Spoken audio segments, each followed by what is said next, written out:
eu nasci em Belo Horizonte, na Avenida Augusto Lima, 444, onde hoje é um edifício que tem o nome do meu pai, Marcelo Libânio. Está lá o edifício, ali na Avenida Augusto Lima. Ali morei até 43. Em setembro de 43 eu fui para o Rio de Janeiro. Estudei na Escola de Aperfeiçoamento, que hoje é o Minas Centro. E meu pai era médico, professor de medicina, naquela época chamava de catedrático de clínica médica no 5º ano. Inclusive, numa época em que a medicina era muito mais do que só medicina, havia muitas pessoas que depois se tornaram importantes, inclusive na literatura. Ele foi professor de Guimarães Rosa, de Pedro Nava, e depois na política, Juscelino Kubitschek. E minha mãe era que naquela época chamava, sim, mãe de casa, tomava conta dos 4 filhos, nós somos 4. Né? Eu tinha um tio bispo, morava muito longe, não tinha muita influência em nossa família não, a gente tinha muito pouco contato com ele. Sobretudo no Brasil daquela época, morava em Rio Preto, São Paulo. E esse meu tio, claro, como bispo, ele gostaria que todos nós tivéssemos uma formação num colégio católico. Então, tanto meu pai como minha mãe, depois minha mãe, nos colocou em colégios católicos e nós estudamos. Mas seguir minha vocação, sou o único.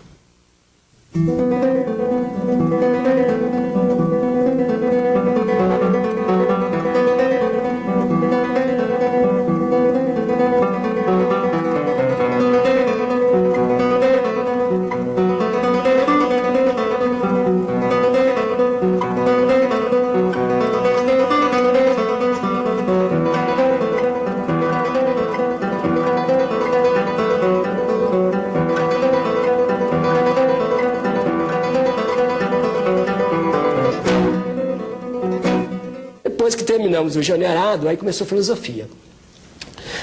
Nesse ano que eu conheci o Padre Vaz, de verdade. Agora do Padre Vaz, vou te contar um pormenor. É o seguinte, em 1945, a Europa ainda estava muito destruída, mas já abriam as faculdades lá para as pessoas de fora, porque a guerra tinha acabado. Então ele, como era talvez a grande inteligência promissora, já promissora naquela época, aí mandaram que ele estudasse em Roma. Então eu ouvi falar que ele era muito inteligente. E antes de mandar embora, lá no nosso colégio fizeram um jantar em honra dele, de mais 2 colegas dele que iam para Roma, dos 3 que iam para Roma. Aí me disseram que era muito inteligente, fiquei muito curioso. Aí ele viu que ele tinha um livro, aí fui ver que livro que estava lendo. Ele disse, é um inteligente, ainda está lendo um livro importantíssimo, né? Mas é claro que eu não entendi, que o livro era estrangeiro, era em francês. Mas guardei que era capa azul. Muitos anos depois, quando ele voltou ao Brasil, me encontrei com ele e disse, Vaz, naquela época você estava com um livro azul, você disse, estava assim, um livro francês e tal livro sobre a ação católica. Aí eu fiquei sabendo que livro que era, mas só fiquei sabendo que 20 anos depois. Mas para dizer que nós já tínhamos aquela ideia mítica dele, como fosse uma grande inteligência e já era promissora antes de começar a filosofia, antes de começar a teologia. E ele veio de Roma com doutorado pronto. E eu estava começando filosofia. E aí ele foi nosso professor. Aí ele foi meu professor de filosofia. E há um fatozinho que eu queria lembrar para você, que eu achei muito simpático. Ele percebeu que eu tinha interesse de ler, etc. E naquela época havia uma biblioteca seleta, onde estavam os melhores livros. A essa nós não tínhamos acesso, só tínhamos professores. Nós tínhamos uma segunda categoria de livros, né? Esses mais manuais, essas coisas. E um dia ele me levou a essa biblioteca. Eu peguei uma cadernetinha e ele começou a mostrar os livros importantes que eu devia ler. E até hoje eu tenho essa cadernetinha com esses livros, né? É um pouco essa pedagogia da proteção, com medo que você, lendo esses autores mais questionadores, você viesse a ter uma consciência crítica talvez exagerada. É um pouco o princípio da censura, né? Para dizer a verdade, é esse, né?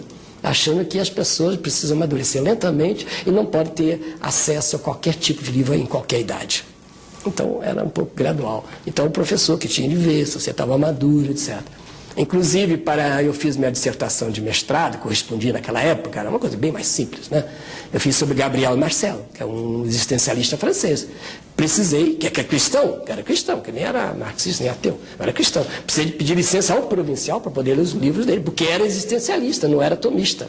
Só nós tínhamos acesso aos autores tomistas. Esse podíamos ler à vontade, porque não tinha perigo nenhum. Mas qualquer autor que fosse de outra corrente filosófica, que não fosse Santo Tomás, já era um pouco mais difícil ter acesso. Foi a maior inteligência que eu conheci em toda a minha vida. Estudei na Europa, na Alemanha, na França, na Itália, não vi um professor do gabarito dele, da cultura dele, da clareza dele, da didática dele, da acessibilidade. Não vi. Nem daqueles professores maiores da Alemanha. Nenhum deles. Eu considero a maior inteligência que conheci, a maior cultura e a maior simplicidade. Você podia conversar com ele como se ele não soubesse nada.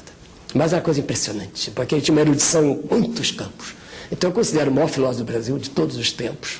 Ele teve uma formação clássica, a tese dele foi sobre Platão, então ele começa em Platão, depois conhece muito Aristóteles, estudou muito Santo Tomás, antes Santo Agostinho, Santo Tomás, e também os modernos. Agora, esses mais recentes, ele conhecia, mas não dava tanta importância. Ele ficou mais com os clássicos, vamos dizer, até Hegel. Né? E Marx também, numa época, estudou bastante por causa do marxismo dos jovens no Brasil. Ele foi orientador de jovens na época de um pouquinho antes de 64. Inclusive, não sei se você sabe, que os jovens da Ação Católica, um pouco antes de 64, eles começaram a tomar uma postura política muito grande na igreja. E aí entraram um pouco em conflito com a hierarquia, porque era um movimento oficial de igreja. Então eles resolveram fazer uma espécie de braço político, mas não mais ligado ao movimento Ação Católica, e fundaram a AP, Ação Popular. Portanto, a Ação Popular nasce da Ação Católica. E pediram para alguém escrever o documento base. E quase todo o documento base foi escrito pelo Padre Vaz. Depois, a AP evoluiu para uma linha marxista-leninista, inclusive expulsou os cristãos, aí foi perseguida, etc. Mas o nascimento está ligado com a Ação Católica e está ligado com o Vaz. O Padre Vaz foi o mentor teórico da AP nos seus inícios. Sem dúvida, na década de 60, sem dúvida.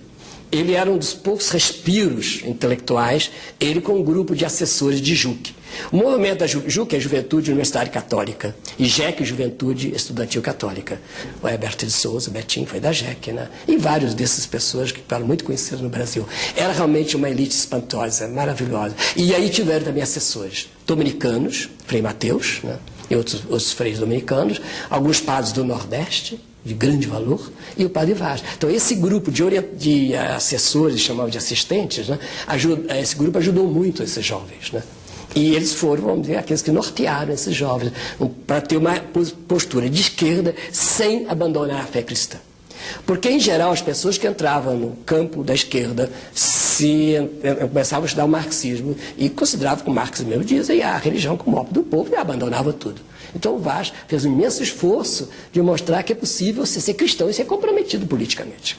Não são duas coisas opostas. Então, e é nessa linha que vai a teologia da libertação. Então a teologia da libertação deve, em parte, também ao Padre Vaz, ainda que ele não é considerado teólogo da libertação, nem fundador, porque ele é filósofo, mas, sem dúvida, certas inspirações da teologia da libertação devem à postura aberta, lúcida dele, de saber articular um pensamento dialético, porque naquela época pensar dialeticamente, isso é, negar as negatividades, avançar o processo em que assume as realidades materiais e começa a pensar disso, era uma novidade, sobretudo no interior da igreja. E ele foi muito perseguido. Dentro da igreja, infelizmente também na minha própria ordem, foi incompreendido. E ele era professor em Friburgo, dos estudantes jesuítas, teve que ser retirado de lá. Não foi voluntariamente, foi retirado, porque achava que o pensamento dele estava além da possibilidade daqueles alunos assimilarem e podia ser perigoso. Então ele veio para Belo Horizonte. E aí o diretor da